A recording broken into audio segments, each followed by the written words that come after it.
ఏమండి, 18 సంవత్సరాల నాడు మనకు దూరమైన బిడ్డ ఇంతకాలానికి మళ్ళీ మనకు కనిపించాడు.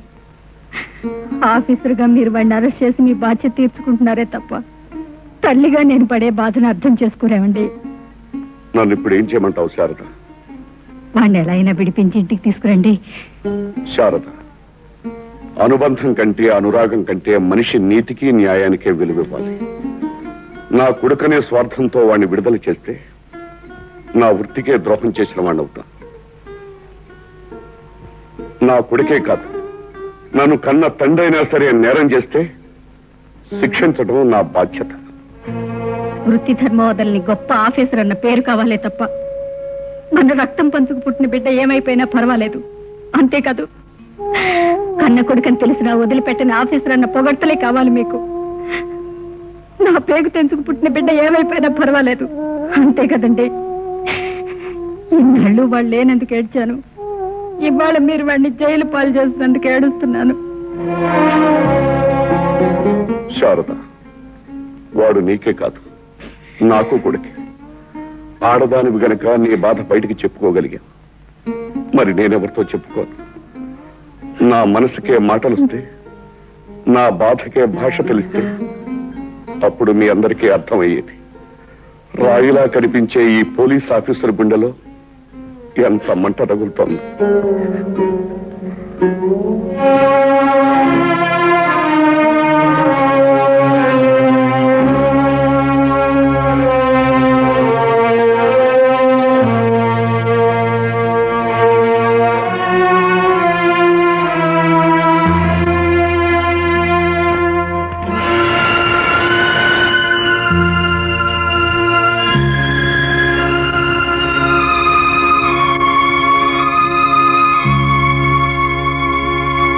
రాజా, నిజం తెలిసాక కూడా రవి అని పిలవాలనిపించడం లేదా? కొడుకు అని తెలియటం కంటే ముందు నేరస్తుడవని తెలిసింది కనుక ఆఫీసర్ ఆనందరావుకి నువ్వు నేరస్తుడవైన రాజాని. ఇంతకీ ఇప్పుడు ఇలా ఎందుకు వచ్చారో తెలుసుకోవచ్చా? 18 ఏళ్ల క్రితమే నువ్వు చచ్చావని నమ్మి ఏడ్చి ఊరుకున్న ఒక కుటుంబానికి ఎందుకు మళ్ళీ ఇప్పుడు ఇలా కనిపించావు? ఎందుకు మళ్ళీ వాళ్ళని ఏడ్పించావు? ఒక ఆఫీసర్గా అడుగుతున్నారా, కన్న తండ్రిగా అడుగుతున్నారా? శోకంతో తిండి నిద్ర మానేసిన ఒక ఇల్లాలకి భర్తగా అడుగుతున్నాను. దుఃఖంతో కుమిలిపోయే ఒక పసిపిల్లకు తండ్రిగా అడుగుతున్నాను. ఎందుకు ఎందుకు మళ్ళీ ఇన్నేళ్ల తర్వాత వచ్చి వాళ్ళ మనసుల్లో ఆరిపోయిన మంటను రాజేశావు? పెద్దలు కనుక, ప్రశ్నించే అధికారం మీకుంది కనుక అడుగుతున్నారు.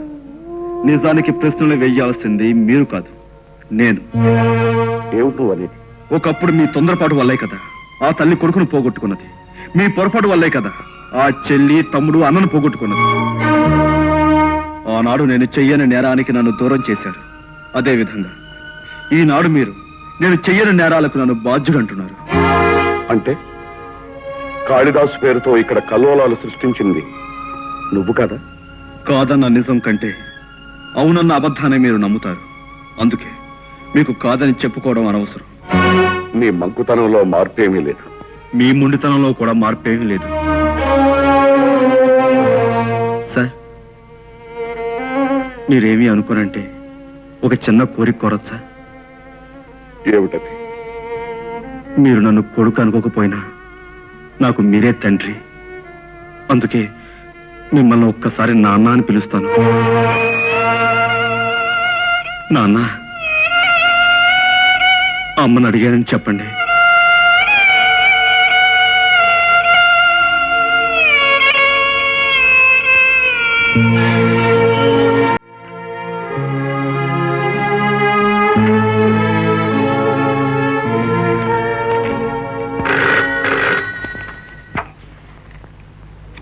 SP Anandarao speaking. Hello mister Anandarao. IG గారా? నమస్తే సార్. బైది బై, మీరు ఒకసారి వెంటనే బయలుదేరి ఇక్కడికి రండి. వెంటనే వస్తున్నాను సార్.